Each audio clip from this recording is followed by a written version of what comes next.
All right, welcome into Morning Invest on this Wednesday. It is Hump Day, so hump it if you can. Is it 19th? 19th of hump whatever you can. Go out and hump this day, you guys. Yeah, hump Go after it. Hump your work day, hump your coworker.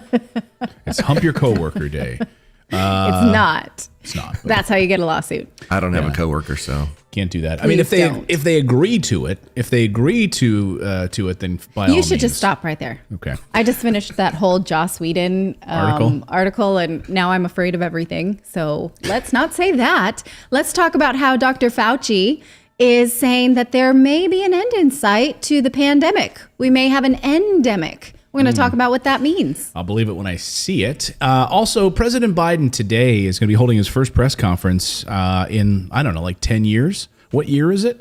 Anyway, I think this is his second press conference since he's been president. And today marks the 1 year of his presidency. So we're going to look at a 1 year report card. How has he done? We actually have a poll up on the website right now on the community tab here on YouTube. You can look at it. President Biden celebrates his first full year in office today with a press conference. How would you grade his first year? So we'll get to that in the show. Yesterday you said Betty White's birthday was one day off. Tomorrow is the 20th, is Inauguration Day. Today's the 19th. Okay. So almost 1 year. Almost you one year. guys. She gave Clayton me a and look the like, calendar. how dare you? I don't like, know what day it is. You didn't. All I know is it's hump day. And it's okay. And we're also going to talk about blood shortages. The Red Cross has declared a national crisis for the first time in blood shortages. We're going to talk about what that means and what you can do about it. If you missed the pre-show, my whole goal was to make my wife uncomfortable for the first 15 minutes. And I think I accomplished that. Now it's my turn to make you uncomfortable. Morning Invest starts right now. no audio Again? on that. Oh, we heard that. Uh-oh. Well, you may not hear our clips then. Those of you who have a partner or are married, how many times does one of you text something that says, it's in the calendar? I have a short text, like a shortcut to just send that to Clayton. Like, oh, we're doing that? It's in the calendar. So calendaring is not Clayton's strong point, but tomorrow What is my strong is point? the 20th. Let's have Oh, honey, you have plenty. let's have today be a day where we provide compliments. Yes. Compliment on this hump day. Okay. Yes. So anyway, tomorrow is the 20th, and we will be discussing the president's first full year tomorrow as we remember what were you doing last year to watch the inauguration, or did you even watch it? We watched it. I'm waiting on a compliment. Oh, yeah, your hair looks nice today, honey. And you did a good job with the formatting of the newsletter. I like the GIFs. It's clever. It's fun. I'll take it. Okay. Take it where you can get it. All right. All right. So I hope you read the morning newsletter at morninginvest.com. It's free. It gives you a snippet of what's happening in the news and also what we're going to talk about here. We appreciate if you come prepared, but you don't have to. You can join the show cold. What? Grim in our chat says, being that Clayton just declared this hump your coworker day, I'm so glad that David and I work remotely. Exactly. Consent is important. I just want to add that. Yeah. In Consent 2022, is important. consent is now important. A few years ago, I think it's now It's mandatory. not good for me. No, I think not it's good. more than important. It's mandatory. It's not good for me. But it was good for Matt Lauer while it lasted.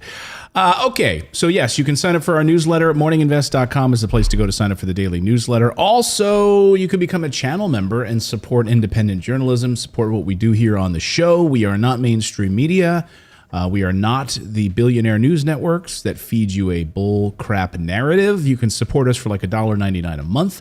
Hey, Rich Allen, who's one of our longtime viewers, wrote to us last night via email and said, hey, Clayton, I want to sign up to become a channel member. How do I do it?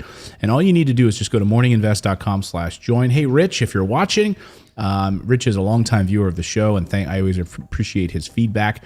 And he always sends the pictures of his grandkids. So, hey, Rich, and thanks for becoming a channel member and supporting the show. All right. Well, Davos is going on, and Dr. Anthony Fauci was talking about the end of the pandemic. He did say, and I sort of fell out of my chair today because he said things that seemed quite reasonable. He said that because Omicron is running through society like a wildfire, that could actually mean that the pandemic will become the endemic, something that's endemic. means that it has a constant presence in a population, but it does not affect anyone at an alarming rate. The flu is endemic. The flu is endemic. Common Absolutely cold. right. Common cold. Right. And he says, yes. Hump day. This is what Chicken the hump pox. day is. Yeah, chicken pox are endemic. You're never going to get rid of it, right? You're right. Absolutely correct. Yeah. You guys want to keep going? No, Is no. Athlete's foot. Athlete. Muppets. Can you? Yeah. Let's name all of these ailments. Anybody? you Muppets can- are endemic. They Okay. are. Let us know in the chat if you can name another endemic. The common cold, everything else. But he's now saying that this Scurvy. is that we Right. are. This is what we've been saying. By the way, if we would have said this 5 months ago, we would have been labeled a conspiracy theorist. We did say it in know. November. I remember saying in November when the news came out that Omicron was light and that it was very contagious. And I said, could it be a good thing then? Then we all get it and it's not that big of a deal. And I felt really terrified to say that. I don't anymore because now Anthony Fauci is saying it loud and clear. Here's what he Now, had I to wonder say if I on should this. reach out to those friends and see if I can get them back. No, you're not going to be able to get them back. But maybe you'll get Dr. Fauci back. You So can say, here hey, here he it's is. a new year. You can apologize to me. I'm accepting apologies. I'm accepting apologies for this week only. So here's what he had to say. Let's take a listen. Oh, no audio. Do No you hear audio? that now? No audio. Hold on. I'm coming in. Okay.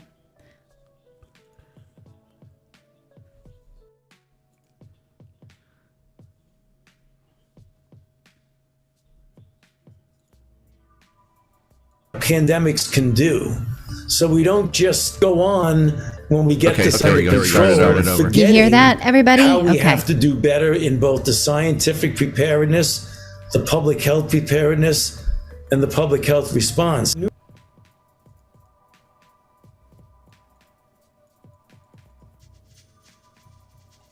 Sorry, everyone. Okay, there we go. There we go. Please.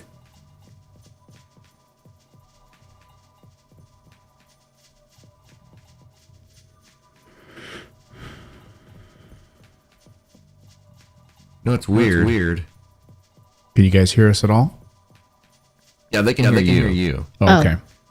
We could have been But talking. now we're hearing me, Okay. and I'm trying Yes. to stop that. Can you play the video? I can, but if you just give me the mouse back, just give me a Oh, second. yeah. Sorry.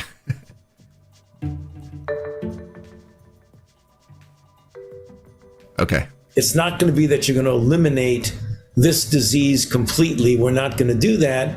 But hopefully it will be at such a low level that it doesn't disrupt our normal social, economic, and other interactions with each other. I hope the new normal also includes a real strong corporate memory of what pandemics can do.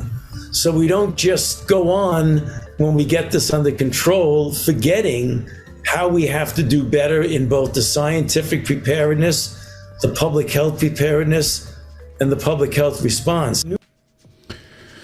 So he's saying, okay, now it's time to start to think about what we've learned, right? Barring any new variant that is worse and more deadly to the tune of Delta or worse. Yeah, he also had more to say on this issue, and he basically talking about masks, and he doesn't think that we're gonna have to live with masks. What is it gonna look? What is gonna be the new normal?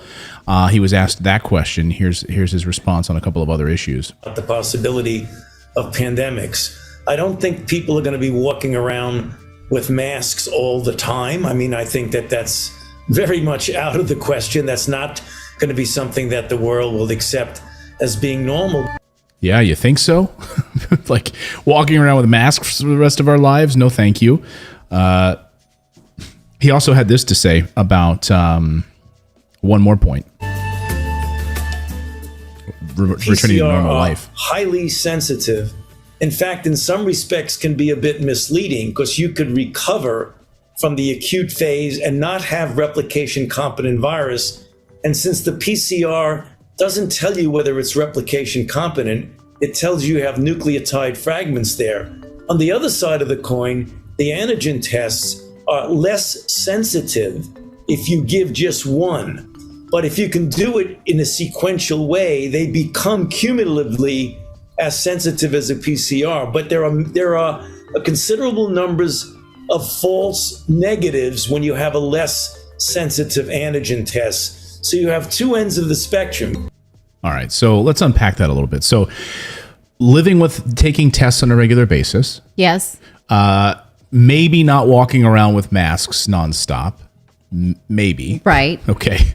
And false positives from these tests and false negatives as well. So, these companies that are going to set about to say, hey, you're going to have to either get a vaccine or we're going to have these routine tests. Well, we know he's acknowledging that these things are not horribly accurate. So that's going to become our new normal, is relying on these inaccurate tests, or maybe having masks, maybe not for a long time. Right. And so it's interesting. Please go ahead. Well, I was just going to say, it's also interesting that, like, now he's under pressure from Congress and all this other stuff, and now he's starting to say the things that people have been saying since the beginning. People have been saying what he's saying now. Right, and exactly. That's what I said earlier, which is like, hey, 5 months ago, if we would have said any of these things, we probably would have been kicked off YouTube. In fact, we were for a week because we talked about the exact same things that he is now saying.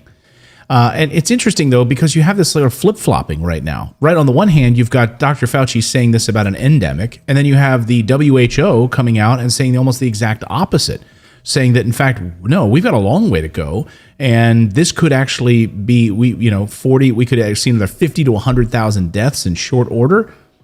I mean, think about what the WHO is saying. Yeah, well, it's interesting now because we're going to see people start to realize they want to be a part of one government or another, right? So, for instance, in Spain last week, the prime minister said, we're going to look into moving into an endemic phase because we can't live like this any longer. And other European Union countries are saying, no, we do not want to do anything of the sort. France and Germany want to lock down any unvaccinated people. And so we'll see a division inside of the European Union the same way we have seen a division within states. And people will start to choose, I want to be a part of this culture or another based on what they believe. It's a bit of a scary way to think about how you choose where to live based on what your rights are. But this is now what we're faced with. I mean, just alone in Portugal, right, where we live, we saw from this week last year, the infection rate is up 286%, but the death rate is down 82%. So out of 33,000 cases, only 24 deaths, whereas last year when there were 8,700 cases, there was 130. And that is, in fact, a death and infection rate like the flu, right? It is more infectious, but about as deadly, on par, right? And so this is something that people don't, people get so mad when you say it's like the flu, right? But if we get there, will we be allowed to say so? Who gets so mad? By the way, I'm curious, like, who is they? Twitter. It's Twitter that gets mad. Who is they that gets mad that it's like the flu? Especially Omicron, which is actually less severe than the flu. I've had the flu. I've been on my ass for 2 weeks with the flu. Have you? Have you ever had the flu where you've just been knocked out for a number of weeks? Again, cold and flu is a throwaway term. They are the same. Okay. So yes, I have had that. But Clayton's actually had pneumonia, and that's different thing, I will say the best thing about pneumonia is I lost like 15 pounds. Yes, and you didn't have to watch the kids. Right. They were really tiny at the time, and I was so mad because I got no help from it. I was just I was on like, the you're couch. just trying to get away, Man, get I'd out be of getting helping the pneumonia baby. every month. Yeah. I know. Like, there's somebody I know who gets pneumonia once a year. Well, people get prone to pneumonia. Absolutely. That's true. But I mean, I think this is interesting when you have the WHO coming out and saying this about, that this is nowhere near done. I mean, so the WHO saying one thing, Dr. Fauci saying another. I think it's so hilarious to have him say that, we've learned a lot. We need to remember, right? In this soundbite where he says, we need to remember. I hope corporations will remember everything in the scientific community will remember what we've learned. Oh yeah, I remember at the beginning where the WHO and you, Dr. Fauci, were telling us that this was not human to human transmissible, that you did not need to wear a mask. Yes. That it did nothing to help. Or right? that the vaccines would stop the spread. And now the CDC is saying this morning that healthy children do not need a booster shot. Like, we should not just, like, we can vaccinate anyone who wants a booster, second, third, fourth, whatever. You can show up, get whatever you want, right? Right. But for children, they we shouldn't absolutely even have been pushing them to get the first ones. the first kids. vaccine for children. Yeah, kids. Yeah.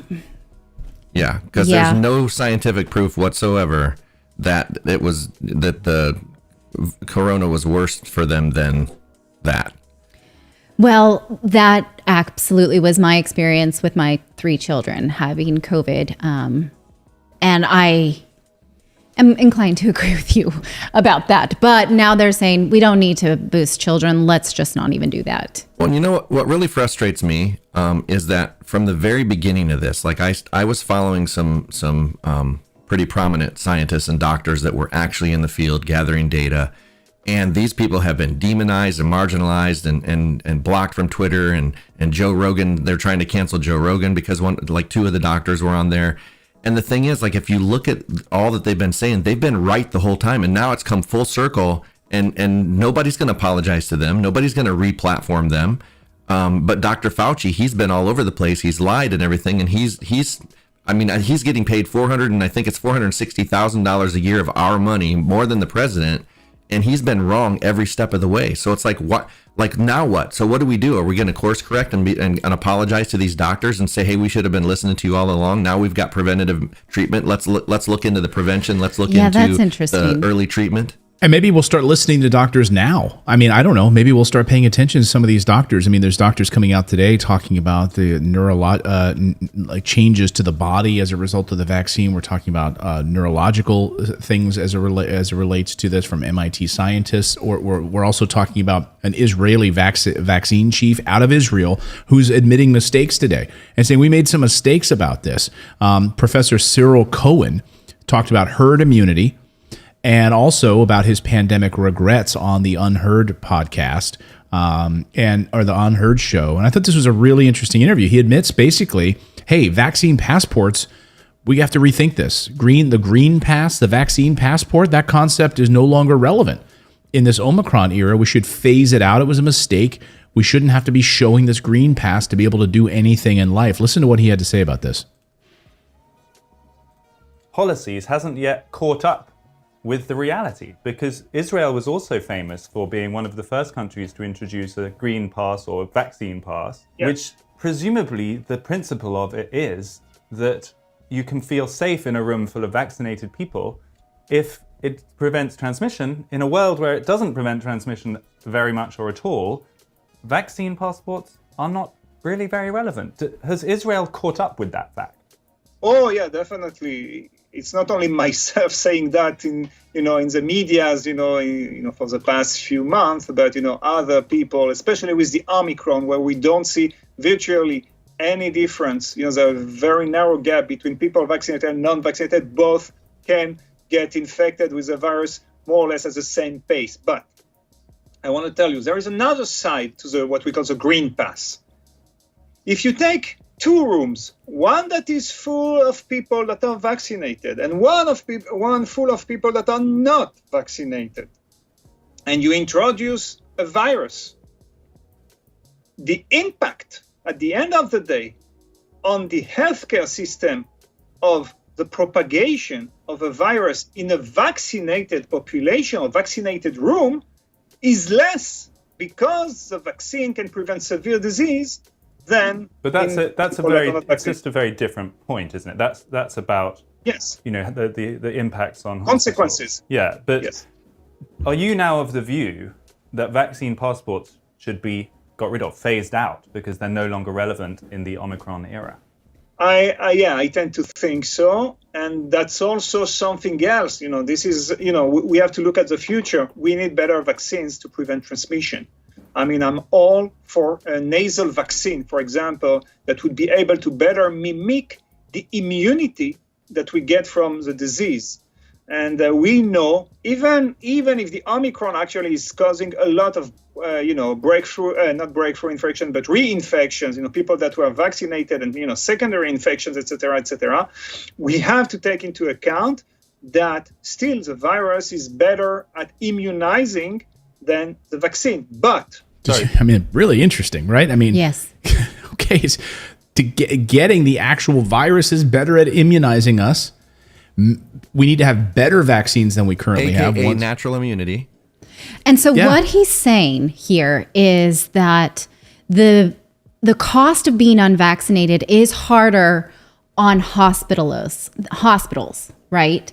Because it will mean that people get sicker, perhaps, from exposure to the virus.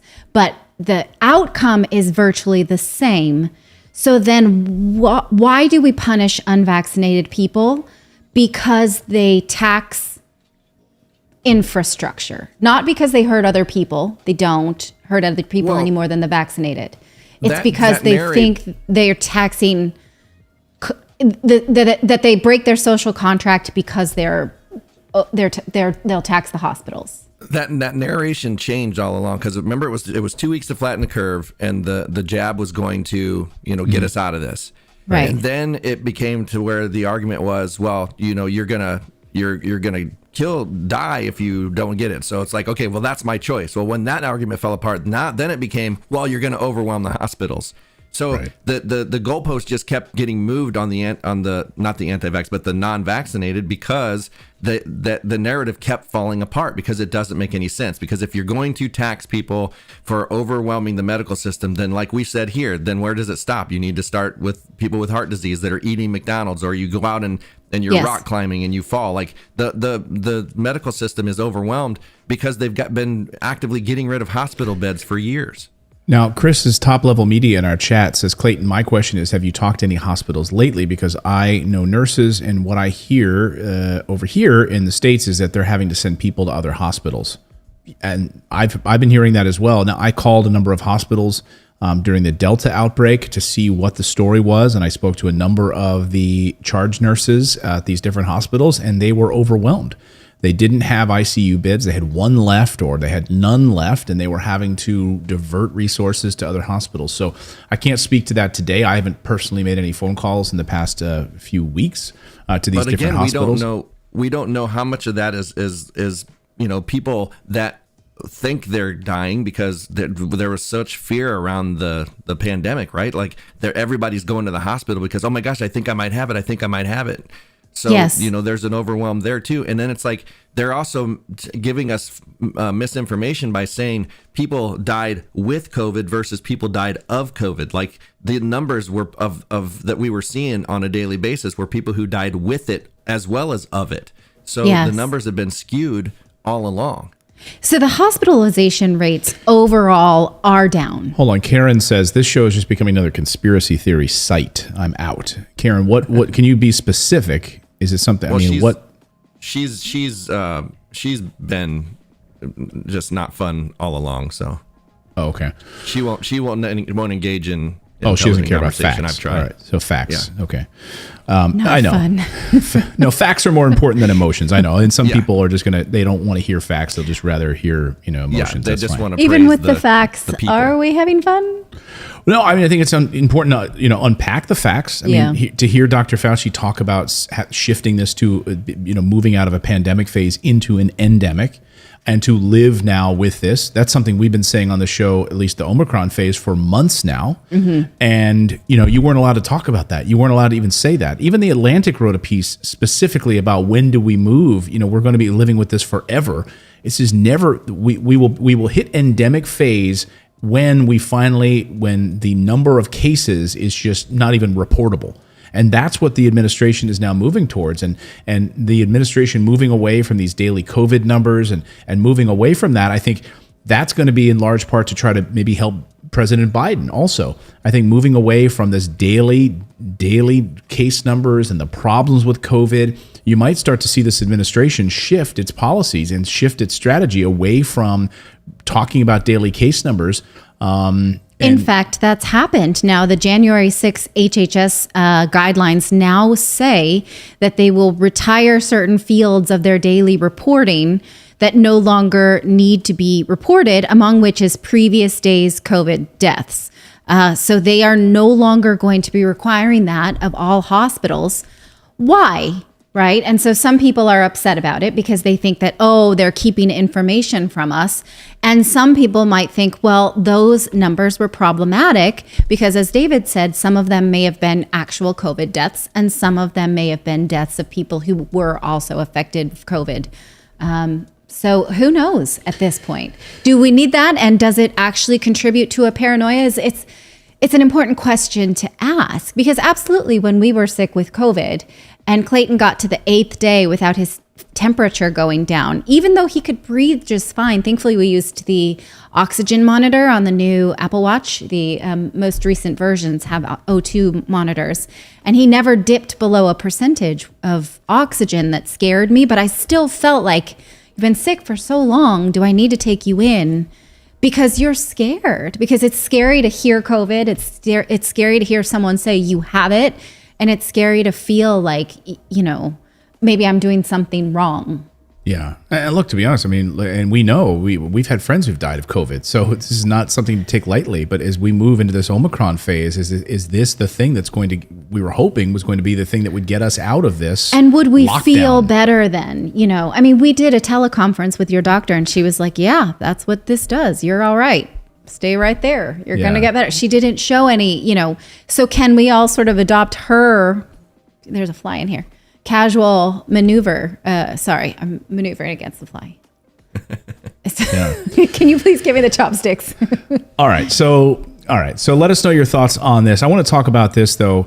So President Biden's first year, officially, I guess, tomorrow. To 1 year. So President Biden today is going to hold his very first press conference in a year, since I think March of last year. You have to go back to March of last year to hear what he had to say. And back then, during that press conference, I went through the notes of that press conference, and he was talking about, you know, we are going to crush this virus. We're going to provide infrastructure. It was all about infrastructure, build back better. It was about changing Washington. It was about removing, draining the swamp. It was about reaching across party lines, right? Mm-hmm. And has any of that happened?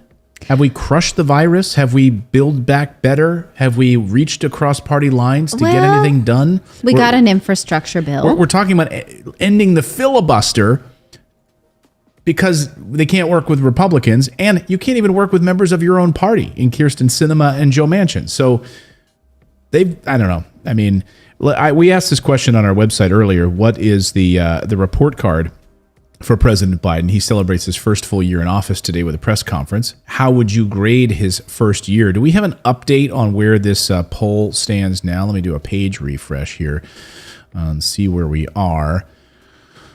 We have 104. If anyone's here, David, can you hear me? If the yes, do we know what the poll update is? I have it here. Let's ignore trolls and pay. Yeah, guys, don't pick on Karen, or you know, there's no point in that. We're just talking about. Yeah, she has an opinion about what she thinks, and if she, you know, facts aren't her game, then that's, you know, not everyone is into facts.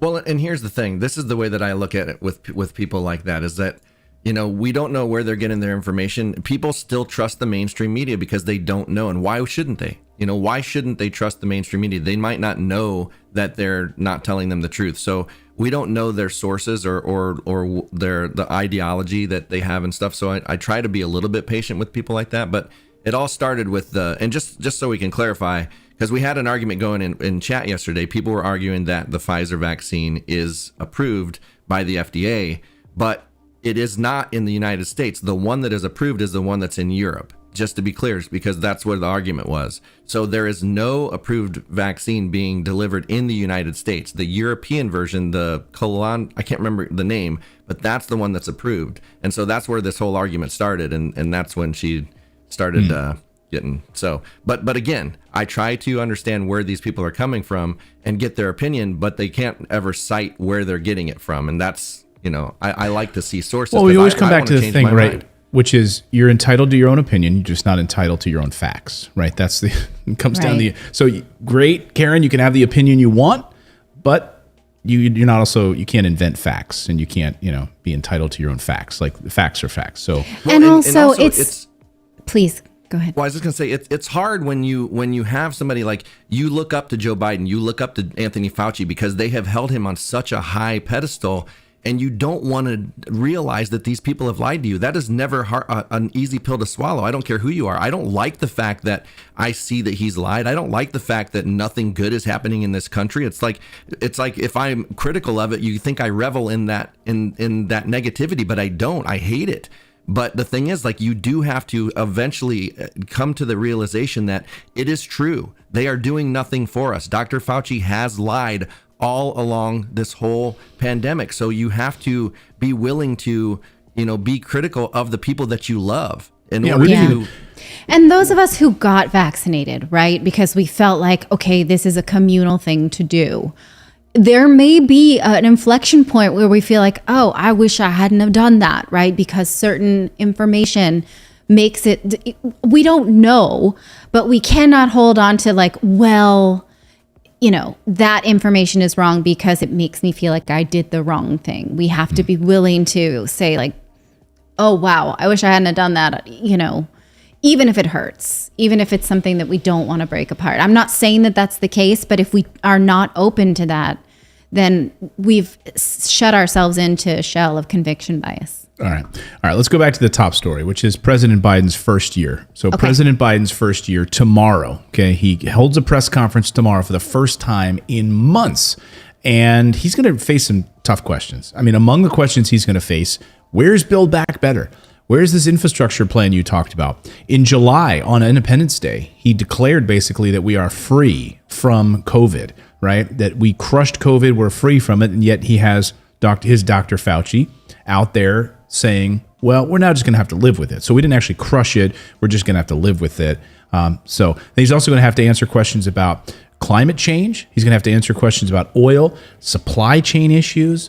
He's going to have to talk about 5G. I would love for a reporter during this press conference to actually ask a question about the 5G infrastructure and what this might do to our nation's airlines. I doubt they're going to ask that question. They'll probably just want to get into like the pissing matches back and forth with him and Trump or something like that. But real serious questions about infrastructure in the United States. Stimulus, right? What about student loans? You promised, Mr. President, when you were campaigning, $10,000 student loan forgiveness. And then, of course, Elizabeth Warren and Chuck Schumer wanted more than that. I mean, they wanted community college as well to prevent any future student loans. But student loan debt is still up 2.35%, I believe was the number we reported last week.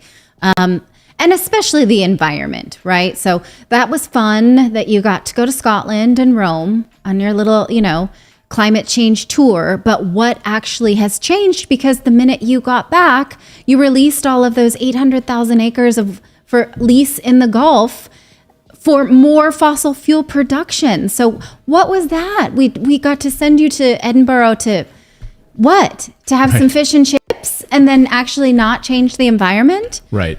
This is the thing that really upsets me the most, to be honest, because I didn't expect much in terms of bills.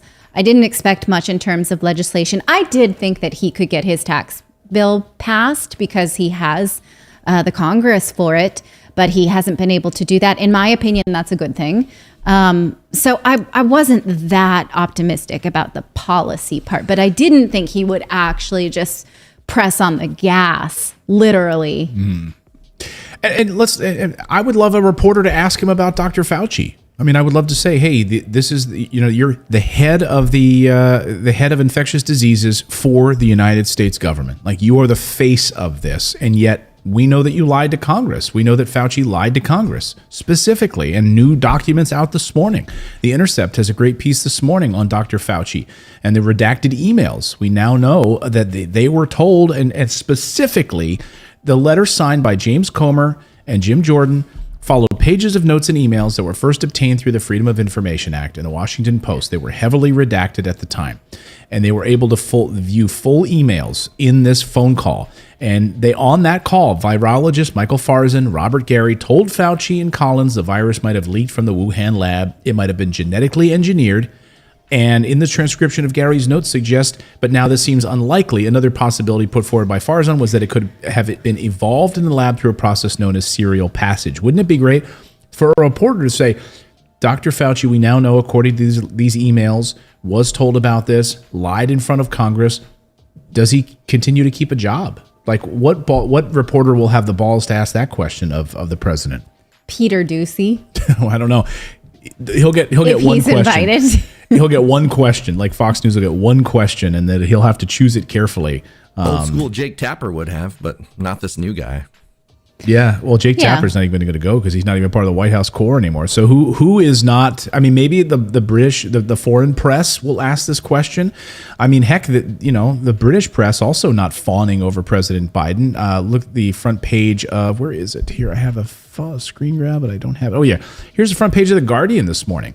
This is UK paper. It's a tough time. Why is Biden one of the most unpopular U.S. presidents? I mean, he won with more votes than any American president in history. And 1 year later is one of the most unpopular presidents in American history. 1 year, it's all it took. Yeah, that's not good. That is a fall from grace. That's not good at all. That a kingmaker is not.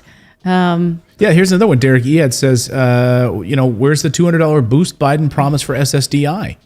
Right. Yeah, I don't know. It doesn't feel like he listens to his economic advisors either. He just has this sort of marching order that we'll go with the party line of like, we punish the rich, we ask for more taxes from them, but not you. And we're going to get more bridges and roads built, right? And then we'll build back better, which at this point, after the infrastructure bill has already passed, and we know that it will cover approximately 40% of the country. Mm-hmm. So the other 60% will still drink from lead pipes. Right. Right.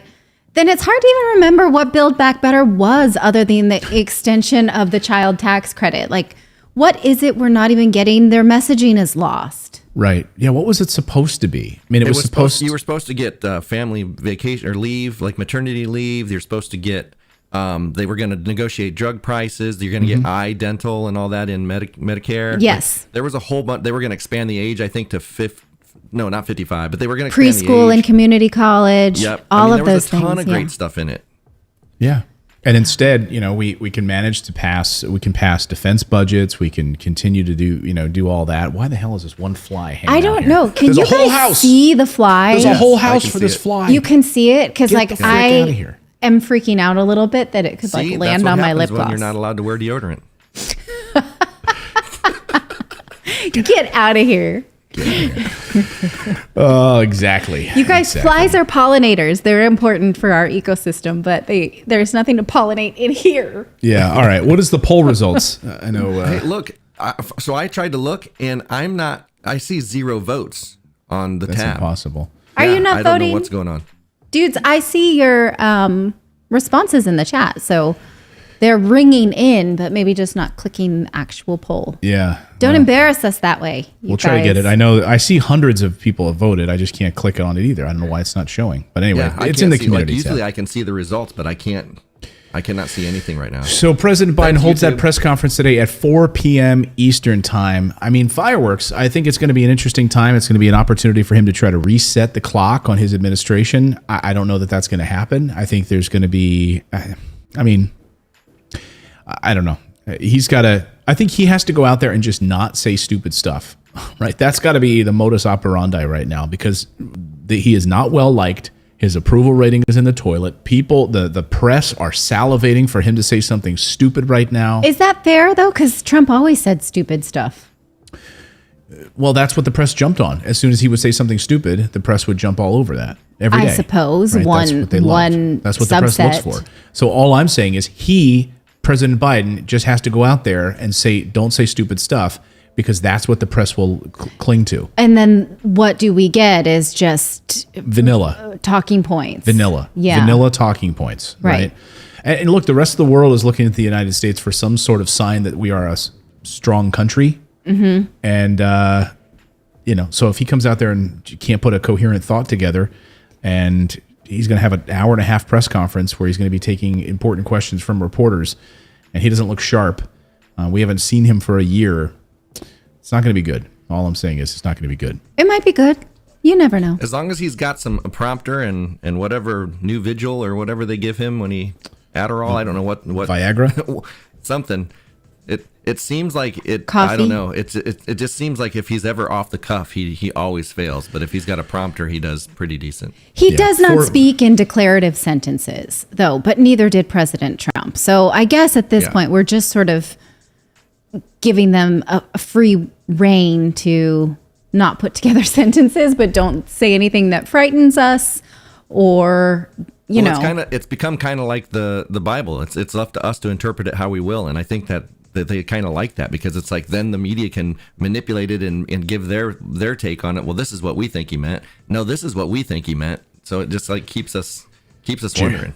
Geritol. Someone says, Daniel Pope says Geritol, or Ensure. Maybe it's Ensure. What is that, fiber? I don't know, some kind of fiber. Metamucil. I don't know.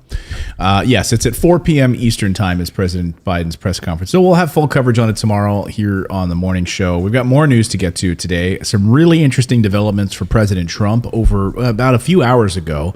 There's like 3 or 4 big stories as it relates to President Trump, which we're going to get to. Some of them are pretty darn big. So we'll talk about that, plus a blood shortage in the United States. We're going to talk about all of that and more. But first, I want to tell you about our friends at Alto IRA. I'm telling you what, guys, if you want a really smart way right now to put your money into a self-directed IRA, you can absolutely do that with Alto IRA. It's a brilliant way, absolutely brilliant way to take and invest in things that you might not otherwise be able to right now, because if you use a self-directed IRA, you can actually invest in crypto. With a self-directed IRA from Alto, you can invest your retirement dollars in alternative assets. That's right. And you can share it. You can take things like artwork. You can buy artwork. You can buy crypto. You can buy real estate. And all of it is tax-free, of course, if you set it up correctly. Every IRA has a tax advantage. You can choose from traditional, a Roth, or a SEP IRA.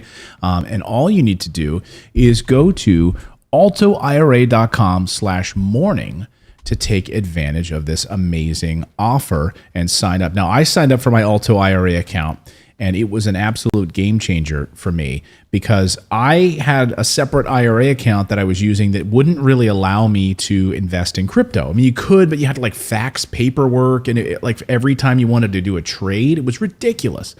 So with Alto IRA, they've actually partnered with Coinbase. So Coinbase is built in. They have a wallet built in. So if you want to do any kind of trades, you can do so right inside of Alto IRA's dashboard. Makes it incredibly simple to do. That's why I love it, because it's so fast. It's built for 2022. That's why it's set up that way. It's built for the future, for you to be able to invest. Thinking if you want to invest in Bitcoin, you can trade it without the tax headaches, because it'll grow tax-free inside of your Alto IRA account. Most people don't realize that if you buy and sell cryptocurrency, that's a taxable event. Every time you buy and sell crypto, that's a taxable event. If you buy it, though, inside of a self-directed IRA, no tax. And it can grow tax-free for the rest of your life. A majority of people don't even know that they can invest this way. A majority of people are investing in cryptocurrency through a taxable account.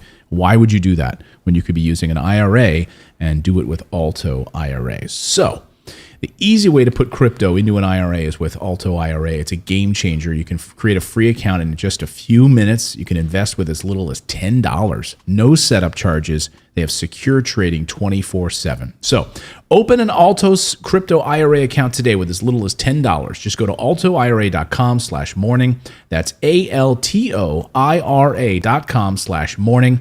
Start investing in cryptocurrency today. Go to altoira.com/morning. All right. More news to get to here on the show. Let's talk about President Trump, shall we? So he held a big rally over the weekend where he said he's going to mount the biggest comeback you've ever seen of any political figure in American history, the biggest comeback you will ever see.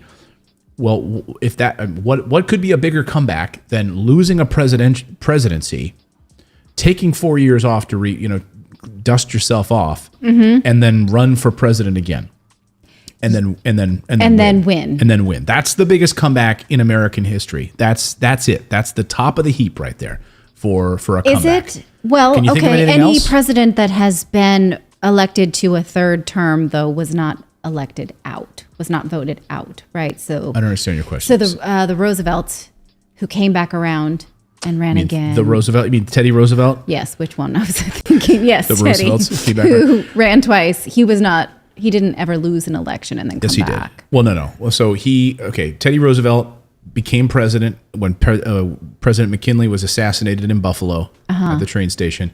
He became president in the very first year of his vice presidency. So they had to go up the hills of New York, upstate New York, and find him hiking in the Adirondacks and say, Teddy, you're now the president of the United States. So then he finished out that last 3 years, 3.5 years, almost 4 full years of being president.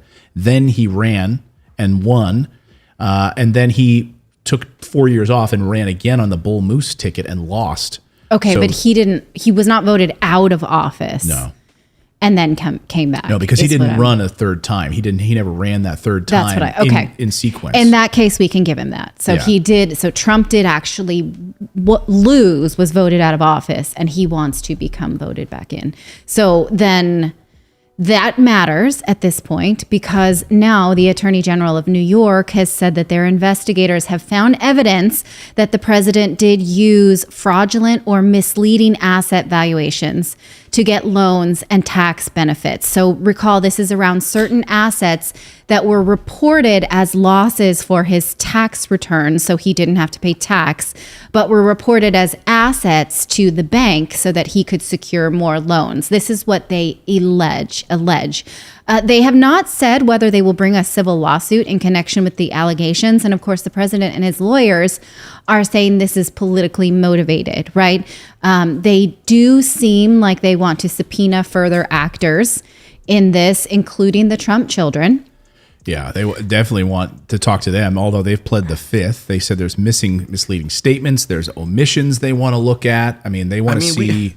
It's so frustrating because we already went down that road. And this is a man that I tried to tell my family who are big Trump supporters, like before all this happened, this is a man who used eminent domain many times in New York and evicted old people out of their homes that they've been in for parking lots. This guy is a tyrant to average people, and yet, you know, there's no way that guy has not done criminal things. I mean, who uses eminent domain to build a parking lot and get people out, like old people out of there? Regularly, he used contractors on his projects and did not pay them, and just said, well, it's going to cost you more to get it out of me in court than it does to actually, you know, so you're not going to come after this. So I'm just going to simply not pay you. Yes, absolutely. He did things like this, but that does not mean that an attorney general investigation is not politically motivated. Attorney generals do this. They are elected officials that have to be seen as doing certain things that are popular with their constituency. So both things can be true.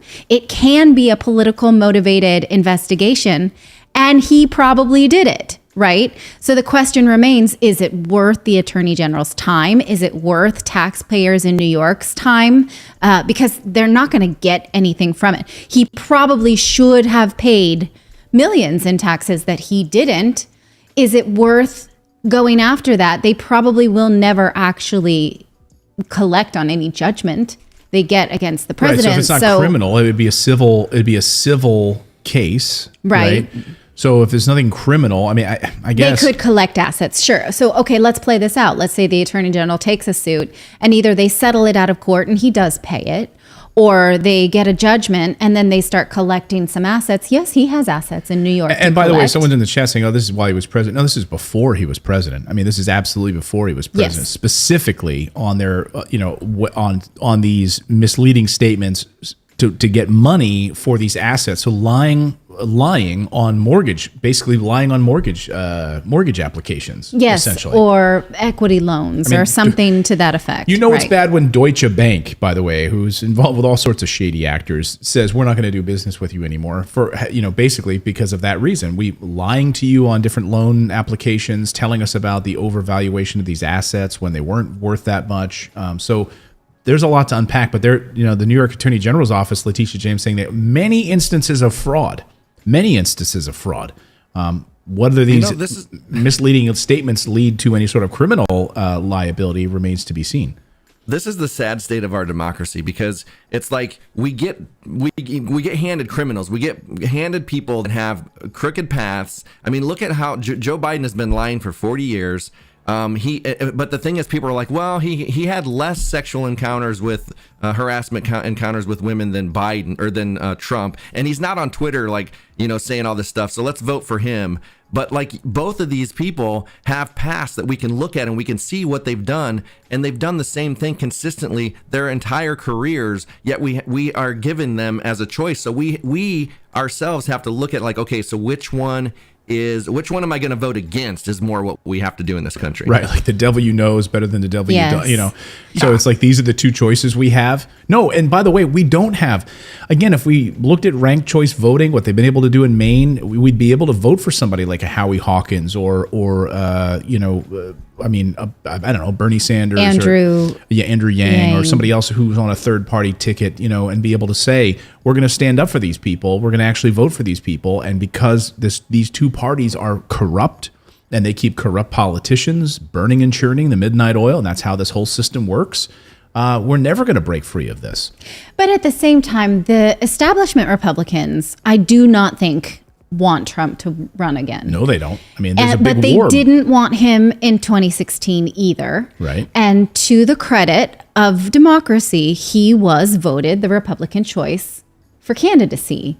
So it absolutely could happen again, even if the will. kingmakers in the Republican Party do not want him. So It will. The average American. Yeah, I think so. I mean, the average American. You think he'll win a primary? Yeah. Who's going to beat? Well, it could be. Could it be DeSantis? And this is the question of the morning. Could it be Ron DeSantis of Florida? So the big story out of Florida this morning, or out of Florida, is Florida Governor Ron DeSantis, once a loyal member of Donald Trump's inner circle, he would fight for him nonstop, is refusing now, according to The Guardian, to bend the knee to the former president, and saying that he's not going to. I'm not saying I'm going to back him in 2024. Basically, DeSantis says that's a bridge too far. I don't think I can do that. This, of course, came after he learned this weekend. Trump apparently said that the DeSantis has no personal charisma. He's a dull personality. So they're in a pissing match. So this is not like a foregone conclusion and now that really hurts DeSantis. DeSantis obviously was eyeing a presidential run. Make no mistake about it. DeSantis was lining himself up for 2024. And now if he finds out Trump is running, his darling, he's going to be screwed. I mean, is he going to try to go up against Trump?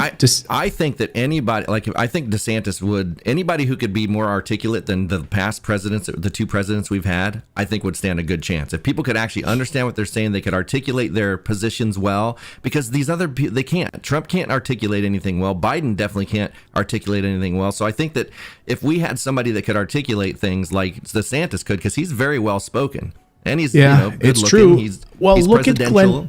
look at Glenn Youngkin, a Virginia governor who ran, separated himself from Trump and won and beat Terry McAuliffe in Virginia because he focused on education, he focused on jobs, he focused on talking about, specifically race, the critical race theory, which is been shown to actually not being taught in Virginia at all, and yet he still won't acknowledge that. But it was a smart strategy for him to run on that, right? To say we're going to keep this out of our schools, even though it's not actually being taught in Virginia. Okay, you did a good job of lighting a fire that wasn't really there in the first place. But anyway, so a Glenn Youngkin character, like that's somebody who could actually pull off a victory. He did it in Virginia. Think about that state.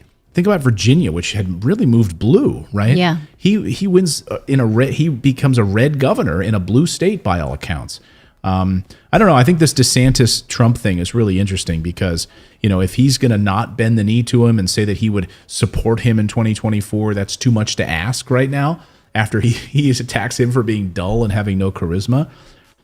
You got to give it to Trump, though. In my late 70s, I'm not doing any of this. Like, who has the stamina Right. to be flying around the country and speaking? Like, I go to bed at 9:30. I mean, heck, I'm thinking I'm about not gonna be packing it in soon as it is. Starting, at like 7 p.m. and then I'm giving a 2-hour speech. So, if you want it, go after it. But it's going to make for entertaining fodder for us. I mean, we think of, I think, and then I'm looking forward to is it. President Biden going to run? I mean, he'll be 80 years old, or he's what, 78 now, so he'd be over 80 or so when he would become elected again. Yeah. I mean, Come on, really? I am the kind of person who cannot handle more than one actual appointment obligation per day. Where it's like, I can't do that because I might be like going to get, Would you be able to handle it though if you were president and you had someone like a staffer? No. Who had your entire day mapped out 5 minute by 5 minute? No, you know how I'm anxious. They'd be like, Mrs. President, here's the time when you get to go pee. Like you have 2 minutes. Can you handle that? No. Because next you have to meet with Kim Jong-un. I feel like I want to organize my Dropbox and put labels on things. I cannot be taken on 2 obligations per day. Let me know in the chat, guys. Do you think President Trump, will run in 2024 for 2024? And if so, well, first let me phrase it differently.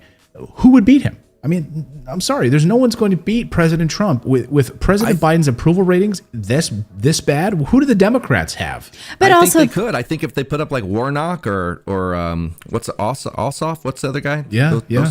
One of those that's two guys. right. I think they could. I think if they. Here's the thing: the Democratic Party is so convinced that people want a centrist, which ends up being further right than most people. Yeah. They don't. They want a real progressive. People would vote for a real progressive. Look how far Bernie Sanders got. But the thing is, we got to get rid of these old people. Let's get some young blood in here and stop voting in these 80-year-old white guys. Yeah. Bernie Sorry Sanders. to bring up skin color, but... No, he's old. Well, Bernie Sanders is Jewish, so you get a little bit of the minority vote, I suppose. I absolutely agree with that. It's something we've been saying on this show for almost, year and a half now, which is there is no real progressive candidate. This idea that like Biden is a radical lefty is hilarious, right? I would vote for Bernie just to see the mittens in Inauguration Day. I just was watching some old Bernie speeches, not old, but from like last year when he was running for president. And I'm just like, my God, man, what a different world we could be living in. Yeah. In the United States, where people, the people could actually have a voice in Washington rather than big corporations. Well, I don't agree with his politics all the time, but I do think I think he believes what he's actually saying. Yeah. He's not bought. And so what were you saying? Who, my I was grass? saying we need to stop voting for all these get off my lawn guys. Yeah. I feel like Bernie's a little get off my lawn. Yes, he definitely is. Yeah. Yeah. Anyway. Interesting. All right. Let us know your thoughts on that. All right. There's a blood shortage in the United States. Did you know this? I did because I read the Morning Invest newsletter. Very good. So the American Red Cross, for the first time ever, has declared a national blood crisis. They say that since they declared that a little less than a week ago, though, donations are up, or at least appointments to make donations are up, which tells me that we really want to help each other. People will do what's right for their community if you give them a thing to do that they understand, that's actionable, that is not controversial. Although for some communities it is. I mentioned yesterday I was raised a Jehovah's Witness and we weren't allowed to donate or take blood donations. Put that aside, I think most people do actually want to participate in a medical system. And so since the pandemic began, they say there's a 10% decline in donations, but certainly not a 10% decline in needs. Why is that? Well, a lot of the mobile blood drives have been canceled due to COVID. People are just kind of sketch about going into unnecessary medical appointments, right?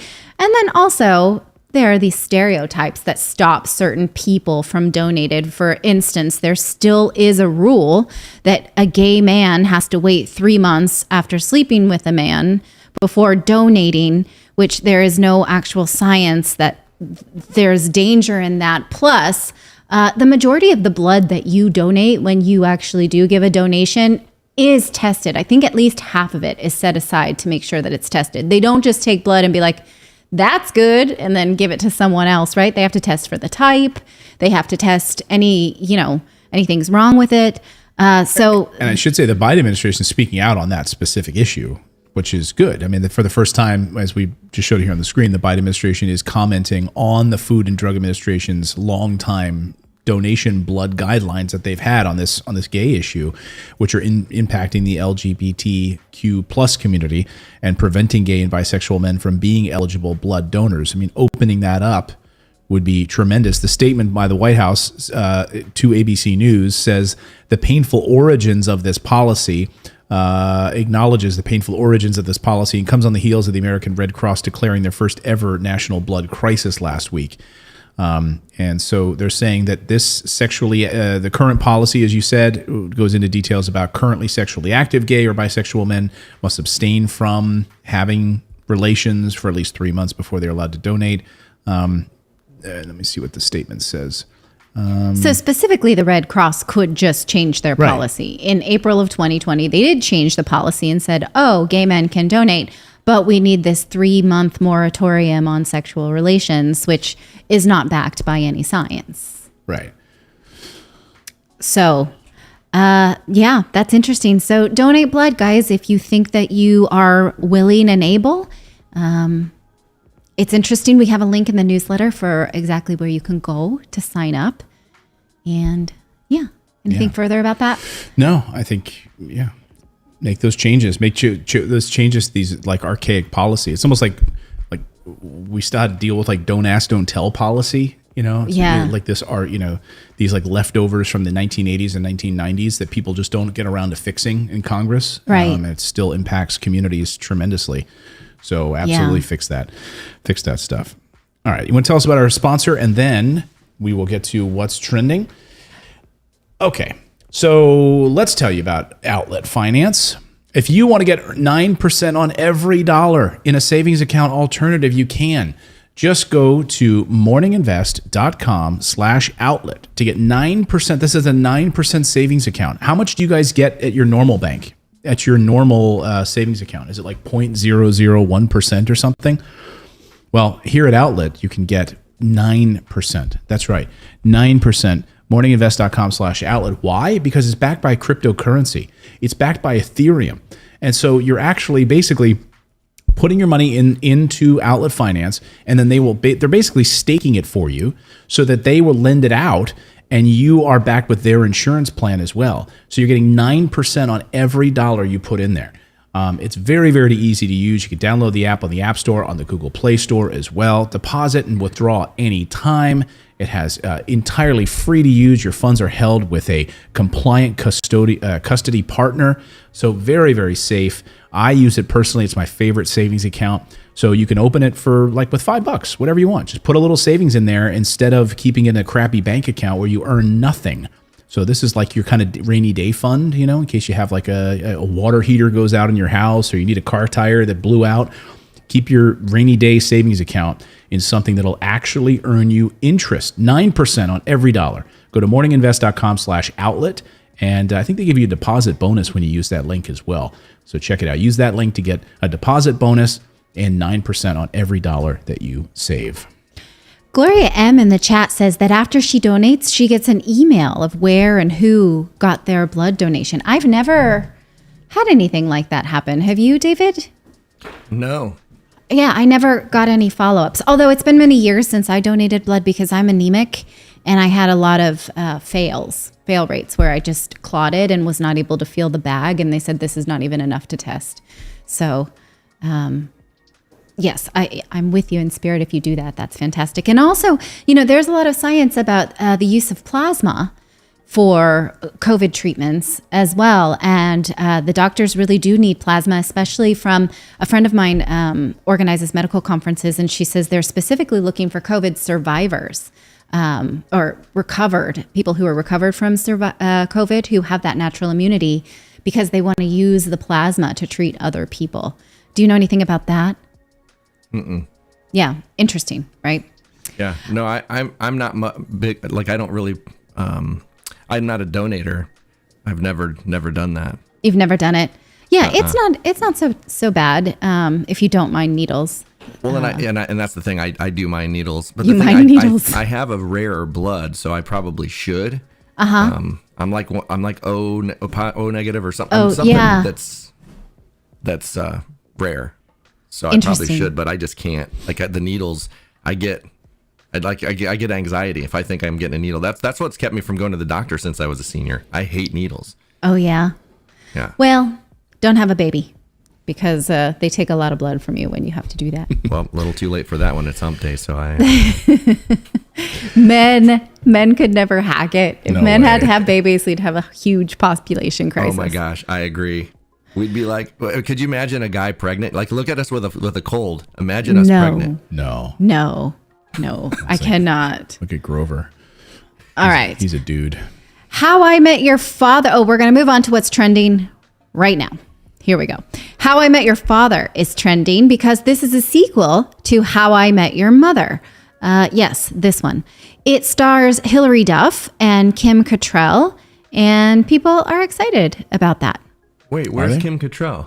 She is not in the poster, which I object to, but she plays the fast forward version of this woman telling the story, right?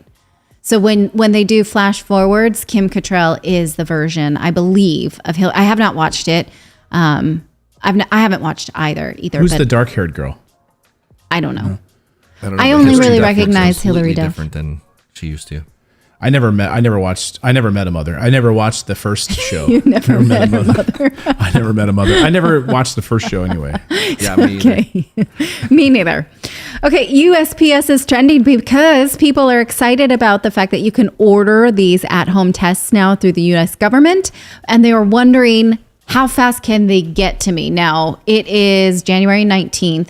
The current estimates are that they will arrive at the end of January, so people are furiously Googling how fast the mail service works now. Right. I love that this was like a top trending topic. Like we got to get this at home. So sad.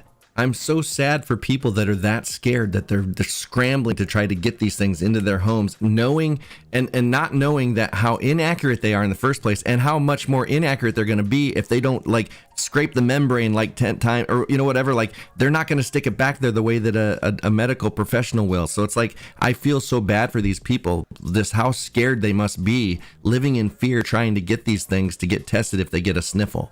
Well, also, a test in late January is not going to help you very much if you're sick right now. By the time it comes, you probably will have passed your 5-day quarantine period, but you could at least keep them in your house for next time, I suppose. But yeah, like not very. So she barely touches it. They really get in there with the nose thing when they do it, man. Oh, look, Clayton, that guy has a mother-in-law that's Rh negative. Clayton is obsessed with that specific. Oh, TJ in our chat. So I just read, Rh negative. Read about it. Read The Bloodline of the Gods. That's a book that I read recently, and they believe that there's some sort of extraterrestrial connection there. Hey, he floats the point. I've never even heard of Rh. Oh yeah. It's very Rh negative. It's rare, but you'll notice that like a lot of like the world leaders are Rh negative. And really interesting. Anyway, it's a great book I read. I would highly recommend checking it out if you're interested in that. Let me see if I can find it. Nick Redfern. Is your mother-in-law Angela Merkel? Interesting. Okay. Hold on. Let me just show this book here. Oh, yes. Bloodline of the Gods is the name of the book, specifically about are significant members of humanity the product of an ancient and advanced alien civilization? Have we across specifically Rh negative blood? Why is it so rare? The vast majority of humankind is 90% is Rh positive. So why are these like rare, just like such a small portion, this antigen for this Rh factor in blood? Anyway, it's an interesting book. If you're interested in that subject, like I am, highly recommend it. Okay. Daniel Radcliffe is trending because he will play Weird Al Yankovic in the Roku exclusive biopic. It will be called Weird Al. Oh, no. It'll be called Weird, the Al Yankovic Story. And Yankovic himself co-wrote the film. He says that he has no doubt whatsoever that, oh, no. Daniel Radcliffe says this. No. Sorry. Let me do this. Okay. So Weird Al says that Daniel Radcliffe will be, he has no doubt that Daniel Radcliffe will be known for generations for this role. Like that this will be his defining role playing Weird Al Yankovic. I think that's sarcasm. It has to be. Of course it is. He's Weird Al and you think it's going to top Harry Potter? Clearly not. That's the clearly joke. not. Okay, but when you look at these side-by-side photos, I can buy it if you put because they both have sort of buggy eyes, and I don't know, dark complexion. You can do dark anything. You could do features. anything with makeup and hair and hair Yes. extensions and stuff. And And I think Daniel Radcliffe has shown himself to be a versatile actor, so that will be fun. And he has the series he does. I think it's on Hulu. He has comedy. He has comedy. He has comedic timing. He has comedic execution. What I don't have in this very moment. AV Club is trending because 7 Chicago-based employees opted to take severance instead of moving to LA. This is the statement about it. This is the publication that also runs The Onion and other snarky type things. This is their statement. These are 7 employees that have the longest tenure at the website, but they asked them to move to Los Angeles and gave them no cost of living increase. And these 7 employees are saying, we love our jobs here, but you'd have to be absolutely crazy to move to Los Angeles, especially without $1 million salary. And people are applauding that because, it's expensive to move there. And why would you live there when trains derail because of trash and that kind of thing, right? Well, they live in Chicago. It's not exactly the bastion of safety. And it's not exactly cheap in Chicago either. True. But it's cheaper, and like you don't have the high capital of state the tax country. of California as you do in Illinois. So Yes, yeah. yeah, True. Yeah, LA is very, very ridiculously expensive. yes. And finally, Sally Field is trending for no particular reason at all. And so most people saw that she was trending and tweeted more about her, saying, "Oh my gosh, I'm glad she's still alive," and she is. Hey, we're glad you're alive, Sally Field. This is Yeah. her. Yeah, That's a vintage picture of Sally Field. Some people are saying, "Oh my gosh, we need a Norma Ray right now to stand up for workers' rights." I remember her quote when she said, if a woman was elected president, there would stop having all these GD wars. Yeah, you yeah. probably right. I mean, I don't know when it was. Did Angela Merkel get us into any wars? She involved in the Iraq War? I don't know. I don't remember. I don't know. So, all right, that's what's trending for the day. Thank you so much for joining us. Would you like to share super chats, David, before we get out of here? Okay, we have Dora Washington. Good morning. I enjoy the content. Me and wife just got over COVID, starting back working out. You all have a blessed day. Good for you. All right. Excellent. I hope you feel great. Let's see. Tony Jocelyn. So, what is the difference between a cold and the flu and COVID, and where can I find up-to-date data? Well, COVID-19 is a strain of coronavirus, which we have had for a long time. And that most coronaviruses up until now were a cold flu, right? Because there's no real distinction between cold and flu. This is just one strain of an existing flu that the world has decided to react to. Yeah, and like what specific information you're looking for an update on? I mean, data, numbers on these things that, again, that's why we stopped putting those numbers in the newsletter, because now like those numbers are being said, hey, they're not necessarily accurate. We don't want to be focused on those numbers. And as of January 6th as well, the United States has said they're going to stop taking, the hospitals no longer have to submit death numbers to the federal government. So how are we going to get accurate information on that specifically? I will say that Dr. John Campbell, he does a great job on his YouTube channel. If anyone's interested in, they're kind of long videos and they can be very scientific and detailed. If you want some good information, he is a very intelligent doctor out of England. The cool thing about him, he doesn't take a side. He reads the data from all the sources and then kind of gives his little opinion, but he never has an agenda. He doesn't push one way or the other. Like, I really like how he is just very objective when he talks about this stuff. Yeah, I mean, he went into detail about how hospitals were going to be overrun with Omicron. Like, he really felt, he was pointing out some of the, the real problems that we were going to see as a result of that. So, yeah, he just gives it to you straight, which I like about his stuff. Yeah. Paul M. Biden gets 4 at-bats. He's 0 for 1. He's got 2 teammates rooting against him and on the other side cheating. He needs to stop being Uncle Joe and fight back. I would love to see it. I would love to see that from a president. I mean, I think that's what people loved about Trump, right? He was willing to stick it to the establishment. He was willing to stand up in front of like CNN and be like, "You're fake news. You know, he would like. It would be great. I would love to see him at a press conference pull a Michael Douglas in the American President movie, you know, and have an Aaron Sorkin moment where he's like, you know what, I have all these papers. Screw it. Here's what we're gonna do starting today. We're gonna throw this whole thing out. It wasn't working. You know, I would love. Wouldn't that be amazing? He gets up at the podium today and he's like, yeah, I had a whole bunch of notes today. I'm tearing it up. And you know what? We're gonna start over. We've screwed up. The American people would frickin' love that, by the way, wouldn't they?